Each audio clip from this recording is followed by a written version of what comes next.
We remain steadfast in our commitment in delivering local news that matters. Stories that inspire.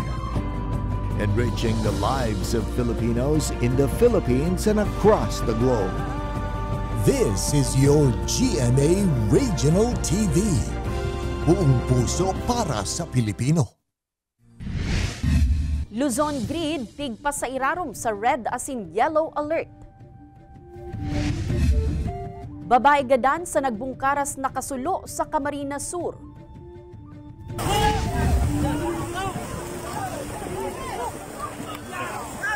Asin, tone-toneladang bangkulis napadpad sa baybayon kan Ligao City. Ini ang GMA Regional TV Balitang Bicolandia.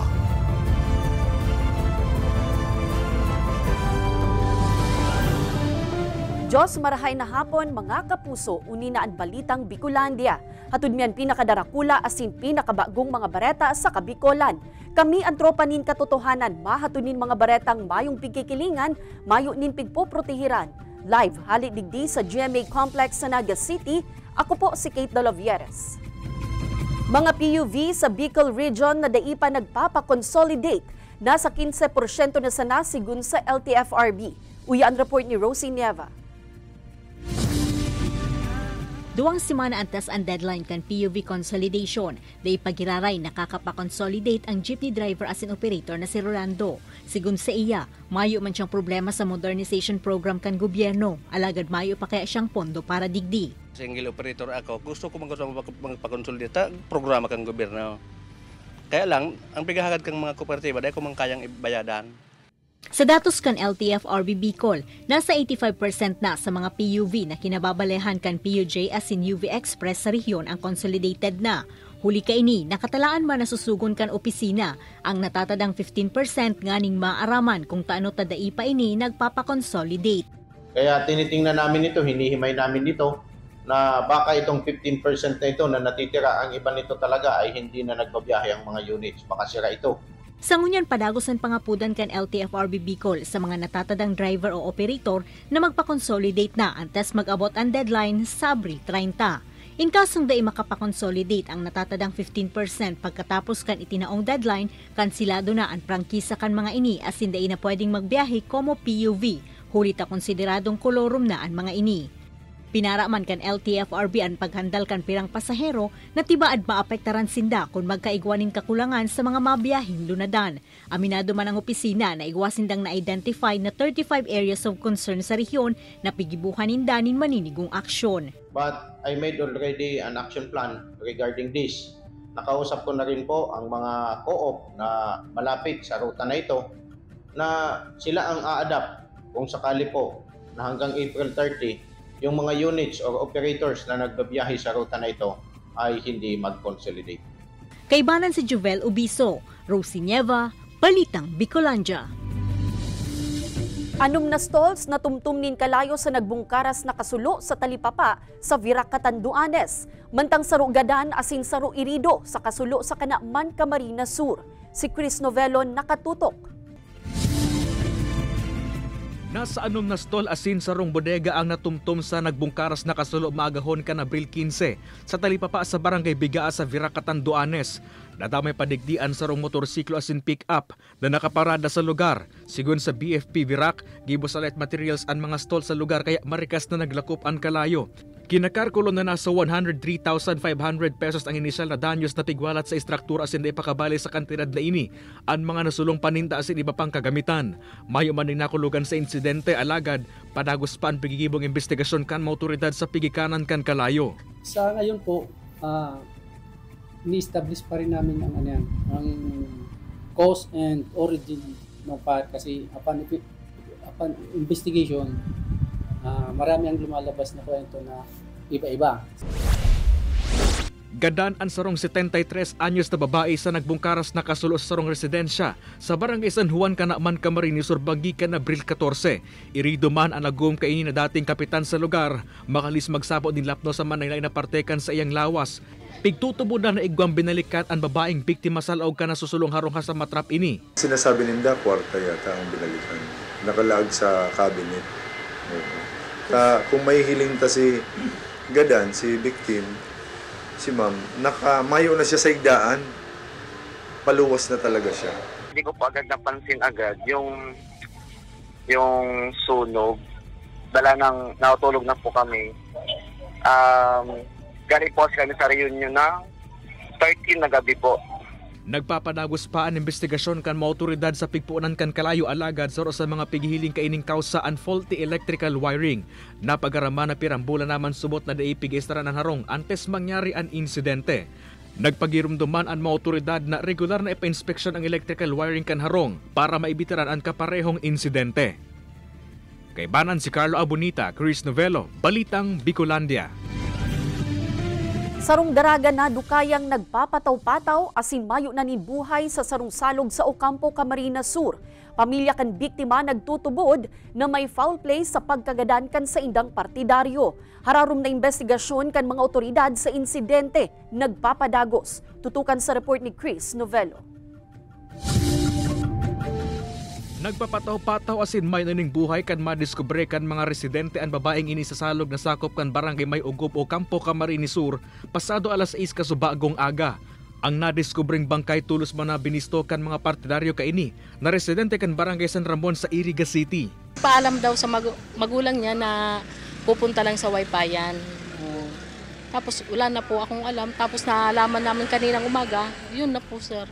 Nandun nakapuntahan na po kami doon sa May Tulay. Nagtutubot ang pamilya kan biktima na may foul play sa insidente. Ulita nawawara subot ang tablet kan daraga. May na-retrieve man subot ang pamilya kainin ribayan ng chat kan daraga asin duwang lalaki. Sa part na ito kang tulay, madikluman po talaga duman. Kung duman po nangyari di itaaram kung anong oras na. Kasi the mere fact na sutugang ko nagsigi na ning 9:13 PM, ibig sabihin baka possible na naglakaw na silugang ko pa duman sa place po na ito. Sa ibong kan espekulasyon kan pamilya kan biktima, nagpapadagos pa ang hararam na investigasyon kan mga otoridad.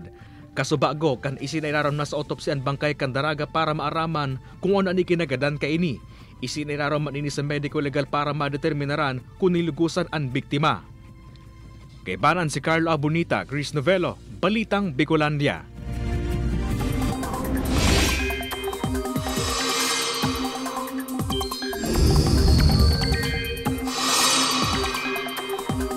Mga kapuso, sarong low pressure area ang nanotaran sa luwas kan Philippine Area of Responsibility. Sigun sa Pag-asa, hababa ang tsansa kaining maglaog sa PAR o maging bagyo. Alagad nakakaabot sa Mindanao ang pirang parte kan mga panganuron kaini. Apera sa trough o extension kan nasambit na LPA, may nagdadanay man na ridge kan high pressure area sa pirang parte kan Luzon. Basado sa datos kan Metro Weather, hababa ang tsansa kan uran sa Bicol Region, alagad kaipuhan na maging alerto man giraray and kasong magkaigwanin localized thunderstorms. Magiging maarasas man sa natatadang parte kan nasyon. Sa pigpaluwas na abiso kan National Grid Corporation of the Philippines o NGCP ngunyan na aldaw, naka-red asin yellow alert ang Luzon Grid. Resulta ini kan manipis na reserbang kuryente na pwedeng magresulta sa load shedding sa Luzon. Sigun sa NGCP, nasa 13,537 megawatts sa nangunyan ang available capacity. Alagad 13,024 megawatts ang peak demand. Huli kay ni nasa 19 na power plants ang paramyentras na nag-shutdown o forced outage. Sir, sa tadakang sweldo mo kahapon, ano ang mababakal kaiyan ngunyan? May pong mababakal, may manatada, kulang pa. Di ko tagakan pa si magtita si Agom ang nagbabarakal kang mga pangangaipo sa harong. Ako lang nagpo-provide. Si Agom ang nagbabudget, siya ang nagbabakal kang mga pangangaipuan sa harong. Bigas po, tapos mga sabon.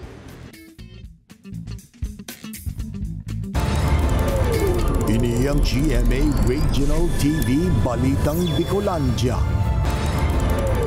Ini ang GMA Regional TV Balitang Bicolandia.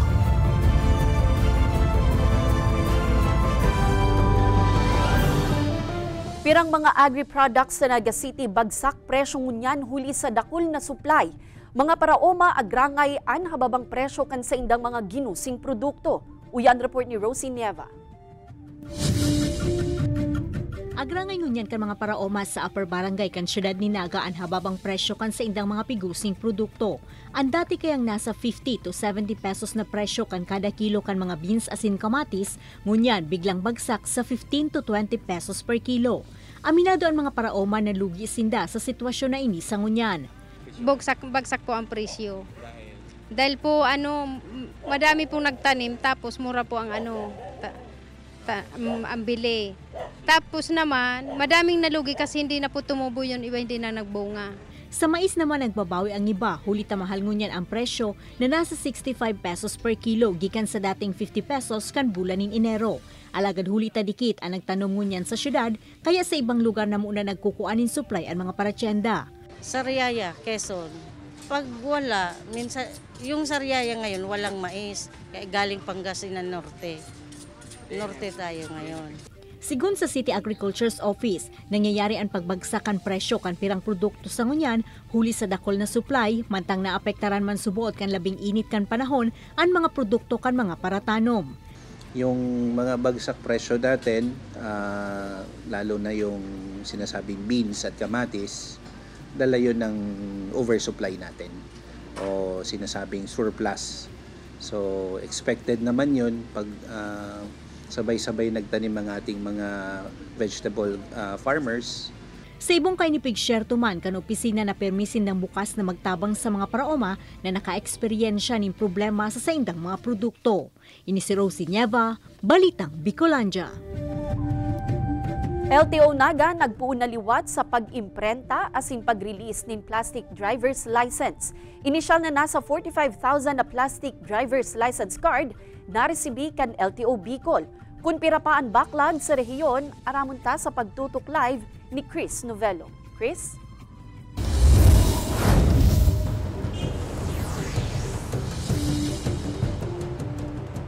Kate, sa datos kan Land Transportation Office Bicol, nasa 133,461 pa ang backlog sa i-imprentang plastic driver's license sa enterong Kabikulan.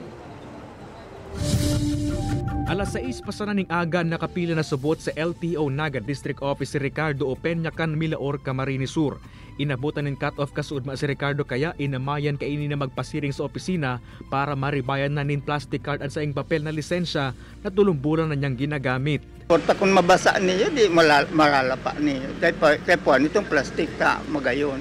Nagpuo na kay aliwat ang LTO Naga District Office sa pag-imprent asin pag-release nin mga plastic driver's license. Kaya poon pa kasuod maruso na ang mga nagpapasiring sa opisina para marilisan nin plastic DL cards. Susog sa LTO Bicol, may inisyal na 45,500 na plastic DL cards ang nagabot sa rehiyon na nakaalokar sa manlain-lain na LTO district offices asin extension office. Maiinaan naman subot kay ini ang mga backlogs pa kan opisina sa pagprodusir nin plastic driver's license. So sa initial, yan mo nang tinawsatuya. Suffice na yan para makover so backlog na. And at the same time, makataong card sa mga marinyo, ma-apply ng license.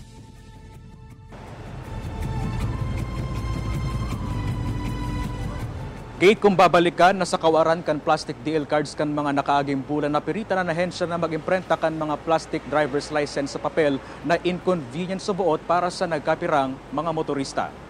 Kate? Alright, Jos Mabalos, Chris. Mga pasahero pasiring sa Upper Barangay Canaga City, reklamo ang kakulanganin malulunadan tuyong banggi. LGU nakatala ang kaulayon ang kooperatiba para sa dagdag na units. Uyan report ni Rosie Nieva. Agrangay ngunyan kan pirang mga pasahero nagikan sa Upper Barangays kan syudad ni Naga ang kakulanganin unit na nagbabiyahe urog na tuyong banggi. Ang iba nag-aarkila na sa nasubuot nin lunadan sa mas halangkaw na kantidad, mantang ang iba naman napipirita na magsakay sa kolorom na lunadan.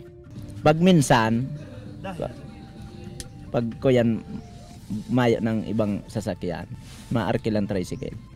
Sa mga pasiring sa Barangay Kararayan asin iba pang kataid na lugar, sigon sa transport group sa lugar, igwa namanin kakayod tuyong banggi, alagad limitado sa nasa 10 unit ng tricycle. Di naman masasabihan ang ibang kapatid kaya, siyempre, naghahalat kang sa indang unit. papuyat sinda kahalat sa indang unit. Sa mga pasiriman sa Barangay Carolina asin iba pang kataid na barangay, nagbabiyahe man subot ang ibang unit na nagaabot nin hasta alas 9 nin banggi tuyong igwaning klase. Alagad minsan, nahahaluyan talaga sa pagpapabalik-balik. Sa mga pasahero man di sa pataas, dikit lang na alat-alat pagyaon sa terminal. Sigurado man na may mababa. Nganing dagos ng masolusyonan ang problemang ini, nakatalaan subuot na kaulayan kan LGU ang kooperatiba na nagbabiyahe sa upper barangays asin nganing malikaya naman ang pagbiyahe kan mga kolorom na lunadan. Ang satuyang ginigibo po, kakaulay tayo niyo sa kooperatiba na kung pwede, dagdagan ninda ang sa indang pagbiyahe ngunyan. Kaibanan si Gerald Gandia, ini si Rosie Nieva, Balitang Bicolandia. Irido ang tulo sa apat na lunad kan sarong tricycle. Makalis na makabanggaan ang sarong kotse sa kalabaan kan Maharlika Highway sa Barangay Balogo, Sorsogon City. Basado sa impormasyon, mantang pigbabaybay kan tricycle ang tinampo. Aksidente ining nabangga kan kotse na paluwas pa sa nagikan sa sarong mall. Sa kusog kan impact, buminaliktad ang tricycle rason tanganing magkaigwanin minor injury ang mga lunad kaini. Tulos man na nagresponde ang response team kan mall asin mga personahe kan BFP Sorsogon asin Sorsogon City DRRMO. Pam, sa tadakang sahod mo kahapon, ano ang mababakal kayan ngunyan? So pang personal lang po. Like, mababakal? Mga pang personal necessities ko po. Ano po, pang hulog po sa motor, tsaka allowance lang po. Sir, sa tadakang sweldo mo kahapon, ano ang mababakal kayan ngunyan? Ano lang sir, sa kuya kaya sa oral daw na pangangaipuhan, gasolina si importante. Tapos mga pang-erase na karagayan.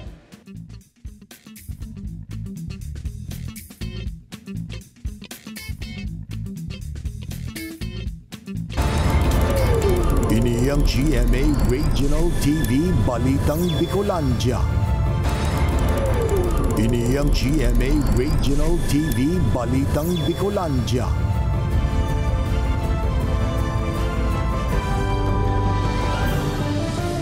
Toneladang sirang bangkulis ang nadakop kan mga residente asin parasira sa Barangay Katburawan, Ligao City. Sigun sa istorya kan nag-upload kan video, pigtarabangan na nindang butungon ang pangki hulita na dipisila na ang mga parasira sa gabat kaini. Kan madara sa gilid kan baybayon digdina na pag-araman, nadakul pala ng mga bangkulis ang nadakop. Sa kaugmahan kan mga residente, kanya-kanya sindang kuanin sira, na dain naman pinugulan pa kan may sadiri huli sa dakul na sira.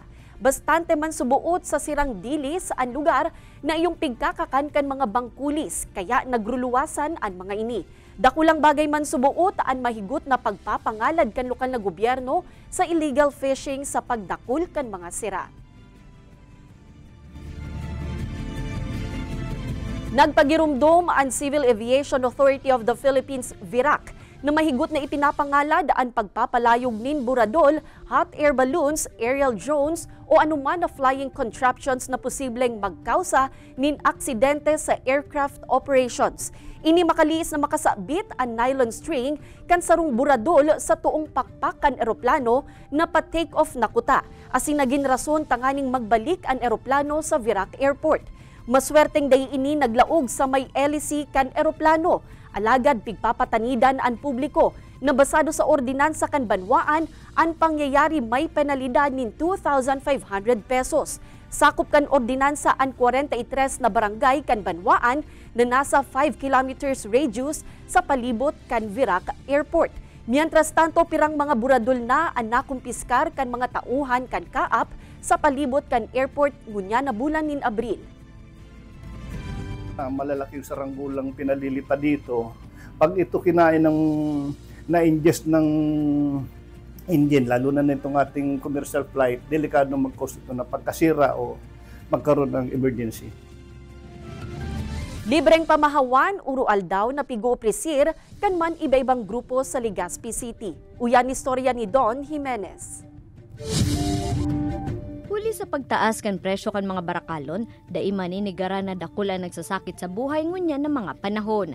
Kaya sa syudad ni Legazpi, nag-organisar ang simbahan kaibana ng pribadong organisasyon ning kusina ni Goryo, an oral daw na pagheras nin pamahawan sa mga nangangaipo. Kadakol ngunya ng mga tao talaga ang nagugutom. So sa paaging ini, sa diit na tabang na itipik na tao sa inda, ining libreng pamahaw, na ipapamati niya mo sa indaan pagtabang asin pagkamuot. Ang kusina ni Goryo, ibinase sa ngaran kan Cathedral of San Gregorio Magno kung saan pikukondusir ang aktibidad. Kaya ang lugar, matao asin syertong dakol ang nakakapag-aprobitsar kan libreng pamahawan na sa aldaw na ini, nilagan kamote, kinudkud na nyog asin sa labat. Siring na sana ni Marilyn na nakapag-take out pa para sa bados na manugang na nakapila sa City Health Office. Kanan po, masaya, nakatulong siya sa kapwa. Sa mga aldaw na day nauubos ang mga pigpe-preparar na pagkakan, ngani na day masayang, ipiglilibot nindaan pagkakan sa luwas tanganing maitao sa iba pang tao. Apwera sa pagtabang sa mga nangangaipo, obheto man nindang magsirbing magayon ehemplo sa pagsalbar kan kapalibutan. Gusto mo man ipaano sa mga tao ining advocacy na dapat talaga environmentally friendly ang mga pigagamit. Kaya ngunya na aldaw nga ni nagamit kita ki mga dahon kibatag. Dugang pangtabang kang grupo ang Project Makeover, kung saan pwedeng aprobitsaran kan mga tao sa tinampo ang libreng karigo sa Sinbulog. Ini si Don Jimenez, Balitang Bicolandia. Mga pagkakan nagibo kan micro, small and medium enterprises sa Camarines Provinces, tampok sa trade fair kan DTI sa siyudad ni Naga. Pagprotehir sa mga konsumidor, maut na mapaurog kan opisina sa tabang kan iba pang ahensya. Uyan report. Kaibanan an man iba-ibang ahensya kan gobyerno sa Camarines Sur asin Bicol Region. Piglan sarliwat kan Department of Trade and Industry Camarines Sur an Consumer Net. Sarong grupo na obhetong magtaonin mas pusog na proteksyon sa mga konsumidor. When it comes to consumer protection, that is not a sole DTI mandate. Kumbaga, igwang pigpo-provide ang law na igwang different concerns or different stake ang mga government agency when it comes to consumer protection. Pigtawan man doon sa aktibidad ang dakulang papel kan mga LGU sa pagsyertong napoprotehiran, bako sanaan mga may negosyo, kundi ang mga taong nagtatangkilik digdi. Suportado man ini maski kan DILG Camarines Sur, asin pigsyerto ang sa indang commitment sa pigtutulod na inikan Consumer Net. Sila naman yung taxpayer ng mga LGUs eh. So how can you generate income which in turn you can deliver also basic services coming from the income that you will derive? So dapat proteksyonan mo talaga yung mga consumers mo because they are your taxpayers. Ginibuan na aktibidad na ini kasabay kan Feria de Camarines featuring Delicioso kung saan maginan mga micro, small and medium enterprises gikan sa Camarines Norte pigimbitaran man na maglatag kan sa indang mga produktong kakanon. Naging active yung mga members namin kasi na-encourage sila, very lumalakas yung kita, kaka-inspire.